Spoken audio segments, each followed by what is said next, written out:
Welcome to Ruby stone media. இன்றைக்கி இந்த வீடியோவில் விநாயகர் சதுர்த்தி கொழுக்கட்டை எப்படி செய்யலாங்கிறத பார்க்கலாம் வாங்க. 100 கிராம் கடலைப்பருப்பு இன்றைக்கி நான் எடுத்திருக்கேன். அதை 3 மணி நேரம் தண்ணியில் நல்லா ஊற விட்டுடலாம். 100 கிராம் கடலைப்பருப்புக்கு 150 கிராம் வெல்லம் எடுத்திருக்கேன். அதில் கொஞ்சமாக தண்ணி சேர்த்து வெல்லம் கரையிற அளவுக்கு சூடு பண்ணி எடுத்துக்கோங்க. அப்போ தான் மண் கல் எது இருந்தாலும் வடிகட்டி நம்ம எடுத்து யூஸ் பண்ணிக்க முடியும். கடலைப்பருப்பு ஊறினோன்னே ஒரு குக்கருக்கு மாற்றி 3 விசில் வெட்டி எடுத்து வச்சுக்கோங்க. 3 விசில்லே நல்லா வெந்து வந்துடும். வெந்த கடலைப்பருப்பு மேஷர் வச்சு 1-2 மசிச்சு விட்டுக்குங்க. ரொம்ப நைஸாக செய்ய வேண்டாம். அடுப்பில் ஒரு கடாயை வச்சுட்டு நம்ம அங்கே கரைச்சி வச்சுருந்த வெள்ளை கரைசல் எடுத்து ஸ்வீட்டுக்கு தகுந்த மாதிரி சேர்த்துருங்க. சேர்த்துட்டு நம்ம மேஷ் பண்ணி வச்சுருந்த கடலைப்பருப்பையும் அது கூடவே சேர்த்து ஒரு நடை நல்லா கலந்து விட்டுடுங்க. இதுக்கு நான் 1/2 மூடி தேங்காய் திருவி வச்சுருக்கேன். அந்த தேங்காய் துருவலையும் சேர்த்துட்றேன். சேர்த்துட்டு நல்லா ஒரு நடை மிக்ஸ் பண்ணி விட்டுருங்க. மிக்ஸ் பண்ணிங்கனாலே நல்லா கெட்டியாக வர ஆரம்பிச்சிடும். தேங்காய் சேர்த்தோன்னே தேவையான அளவு ஏலக்காய் பொடி தூவி வாசனைக்கு கெட்டி பதம் வந்தோடனே அடுப்பை ஆஃப் பண்ணிவிடுங்க. பூரணம் ரெடி ஆகிடுச்சு. வாங்க மாவு ரெடி பண்ணிடலாம்.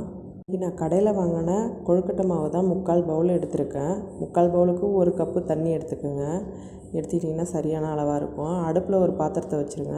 வச்சுட்டு நம்ம எடுத்து வச்சுருந்த 1 கிண்ணம் தண்ணி எடுத்து ஊற்றி அது கூடவே தேவையான அளவு உப்பு சேர்த்துங்க. 1 ஸ்பூன் எண்ணெய் சேர்த்து நல்லா கொஞ்சம் கொதிக்க விட்டுருங்க. கொதித்ததுக்கு பிறகு நம்ம எடுத்து வச்சுருந்த அந்த 3/4 பவுல் மாவையும் எடுத்து கரண்டி காம்பால் கிண்டி விடுங்க. கிண்டி விட்டுட்டிங்கனாக்கா நல்லா மிக்ஸ் ஆகிடும். மிக்ஸ் ஆனோன்னா அடுப்பை ஆஃப் பண்ணிவிட்டு சூடு ஆறுனதுக்கு பிறகு கையால் நல்லா பிசைஞ்சு எடுத்துக்கோங்க. வெண்ணெய் மாதிரி வரும் மாவு.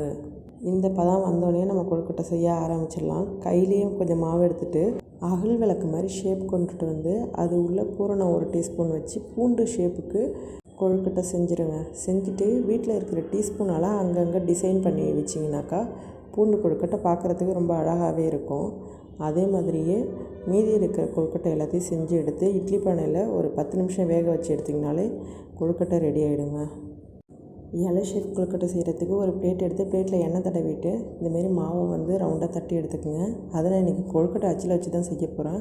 கொழுக்கட்டை அச்சு எடுத்து அதுக்குள்ளே உள்ளே வச்சு மாவை வச்சு பூரணத்தையும் வச்சுட்டு மூடி எடுத்திங்கனாக்கா இலை ஷேப் கொழுக்கட்டையும் உங்களுக்கு ரெடி ஆகிடும். உங்களுக்கு தேவையான டிசைனில் செஞ்சுட்டு இட்லி பானையில் வச்சு எடுத்துட வேண்டியதாங்க.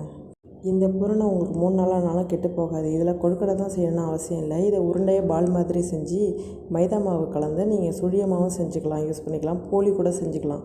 எல்லாத்துக்கும் இந்த பூரணம் யூஸ் ஆகும். எங்கள் ஊரில் கடலைப்பருப்பு பூரணமும் எள்ளு பூரணமும் தாங்க செய்வாங்க.